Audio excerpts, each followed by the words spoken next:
Today, I'm going to give you my top 3 argument responses that will keep somebody from getting defensive. It's my favorite advice that I use every single day when I walk into the office. If they work for me, I promise they're going to work for you too.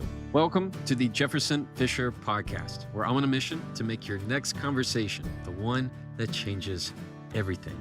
If you're watching this on video, you can see that it's the same car, same Jefferson, new microphone. So we're going to see how this sounds.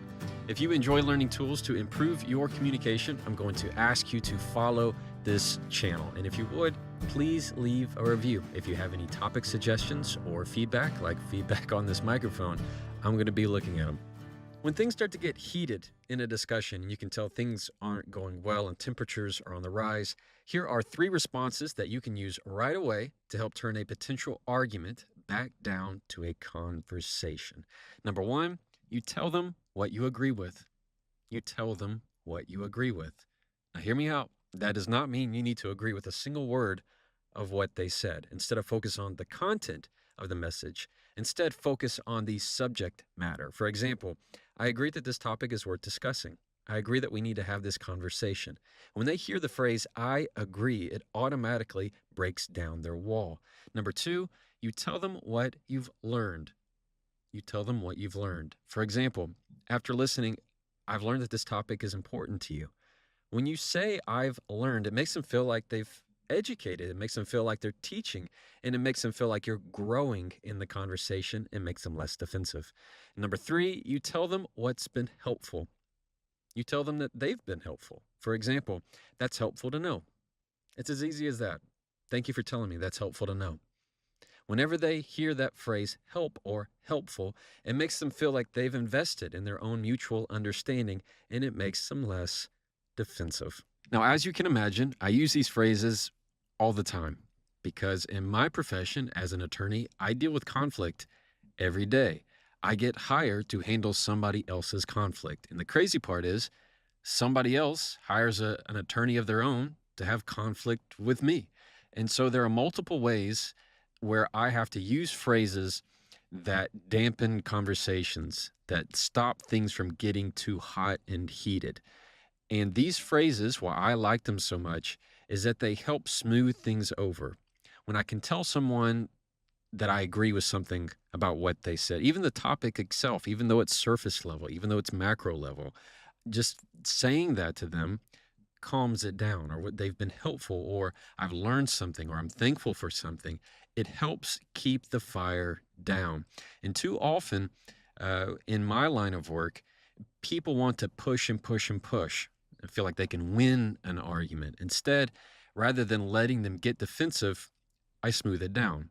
Because you and I both know, once somebody gets defensive in an argument, it's over. Game over. You're going to have time has to pass before you can reach somebody. When somebody gets defensive, that communication is on lockdown for a while until it calms down. So the idea with these phrases is that you never have to have that pause where they get defensive and you have to wait and then start over again. Instead, it always keeps the levels low. As soon as somebody gets defensive, the communication shuts down. These phrases help that not happen. So let's go deeper on response number 1. When you tell somebody what you agree with, big emphasis here, that does not mean that you need to agree with the content of their message. This is not about who's right and who's wrong. Your focus is in the wrong place if that's where your mind is going. As a way to think about this, instead of arguing over where the chairs should be located around the kitchen table and where you should position the couch and rearrange the furniture, that's too detailed. Go bigger. Where are you going to live? What city do you live in? What street are you on? You're going big macro into this communication, not into the nitty-gritty details. So instead of focusing on, I don't agree with what you said, forget that. Go to the subject. Do you agree that this subject is worth talking about? If you do, you find something about it that you can agree on. For example, I agree that this is something we should talk about. I agree that this is a conversation worth having. That is incredibly powerful stuff.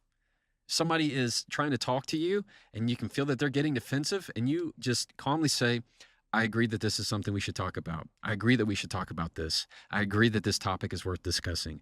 Instantly, it's going to pull down their guard. They're going to go, oh, great. Okay, we can have some communication. We can communicate. This person does understand. There is going to be acknowledgement there. And so you keep the argument down. You go back to a conversation because they don't feel like they have to push and press and prove to you. So these are phrases that really do mean a lot.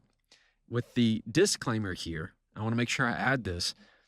You have to make sure that when you use these phrases that I'm teaching you, you do them with true intent. Don't use these phrases to manipulate somebody. So don't say you agree that this conversation is worth having when you don't. Don't say that you agree that this topic is worth discussing when you don't. That's manipulative. When you try to control their emotions in a way that is not true and not genuine, that is a bad place to go. And I don't want you to use these phrases for that. These phrases are when your intent and heart is true in it. So if you don't find that what they said was helpful, if you don't find that you've learned something, then don't say that. But if you have, I'm going to ask that you be more objective in the conversation rather than trying to pin and poke in every which way to make them wrong and try to control their behavior. That's manipulative, and I don't want that to happen. So with number one, the focus here is don't focus originally on the content, focus on the structure of the conversation. That is, can you agree that this communication needs to happen? And if you can, use that phrase because it's going to make them less defensive. On the second response, where you tell them what you've learned, I want you to put yourself in position of student and teacher in that moment. You are trying to, what we've talked about in other episodes, you're having something to learn, not something to prove. So when you can use the phrase, I've learned, thank you for telling me, I've learned something new here. I've learned this topic is important. I learned that you really care about this. I learned this is special to you. When you say I've learned, it makes it a student-teacher mentality to where you're saying, this is something new for me. I am getting this information. I am now inputting it into my system, and I've learned something. We're growing. We're progressing in this communication. And it makes them less defensive because it makes them feel like they've taught something. They're going, great. I have shared a part of myself that you are taking and acknowledging and accepting, and now we can have this communication without me feeling like I have to get defensive in any way. It's very much the same thing for response number 3. And that is you tell them that they've been helpful. The word help is very critical there because everybody loves to be helpful.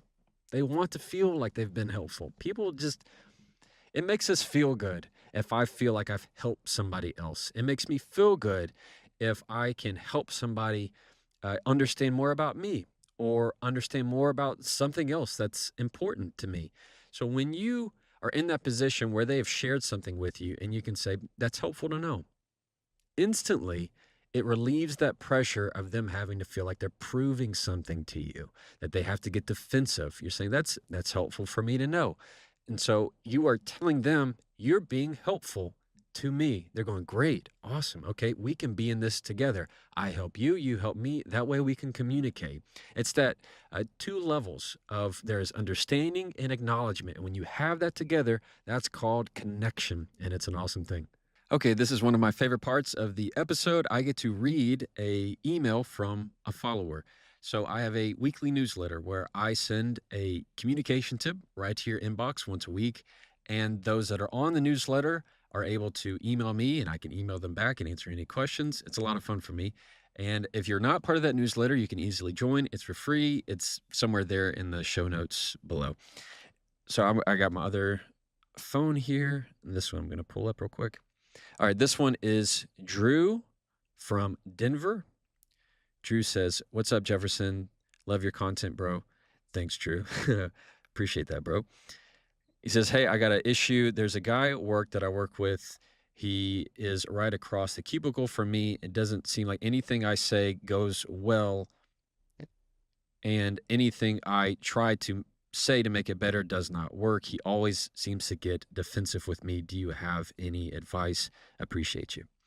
Drew, I feel you, man.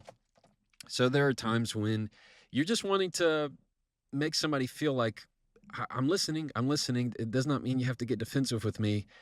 Understand that that says more about them than it does about you. As long as you're keeping your intent true, that you have something to learn in the conversation rather than something to prove, and you can stay curious in that conversation. A lot of the defensive mentality is more revealing of what's going on in their life than something that you are doing or not doing, right or wrong. So I wanted you to focus on the phrases that we spoke about today. And that is, I can agree. I can agree this is worth discussing. You didn't give me really any topic of maybe something that you spoke about with this colleague, but let's assume, Drew, that maybe he's coming in to talk about this report and he doesn't feel like you're listening with him, or he doesn't feel like somebody else is listening to him. Sometimes people, let's say this is applicable to a lot of people, where somebody in their world, especially in the workplace, is always the victim. They always play the victim card. And so one way to try to minimize that is to say, I agree, or I can understand why you'd feel that way. I can understand why you feel that way. I can get where you're coming from. You're not accepting what they've said. You're also not agreeing with what they said. So you're not agreeing, you're not disagreeing, you're staying neutral in it, because anything else you add is just going to add more fuel to the fire. Here, in terms of keeping them from getting defensive, I want you to focus on, I can agree that this is something that we need to talk about. I agree that we should be talking about this to management. I agree that X, Y, and Z. It's going to be a strong phrase for you. Anything of I learned or that's been helpful, you may not be using the second one, learn, but you can probably use that's helpful to know. That's helpful to know. I like that. That's good feedback. Any of that kind of thing that you can help stay neutral in the conversation is going to be beneficial to you. So overall, Drew, understand that people getting defensive, there's nothing wrong with that. It's all about how you respond to it that's going to keep an argument from getting worse and going back down to a conversation. So I want you to focus on those phrases. I can agree with, it's helpful to know, or going more to people who are in a victim mindset, and that might be I can understand why you think that. I totally get why you'd say that. Any way that you can acknowledge what they're saying without adding fuel to the fire. Thank you for listening to the Jefferson Fisher podcast. If you enjoyed today's episode, I'm going to ask you to please follow this channel, and if you would, leave a review or a star. There is a place where you can leave comments, and if you have any feedback about maybe this microphone that I used for the first time, any questions you had about the episode, just throw them in there. I get to read them. I see them myself and like them and heart them, and it means a lot to me. You can listen to this podcast wherever you like to listen, whether it's on Amazon, Spotify, Apple, YouTube, and as always, you can try that and follow me.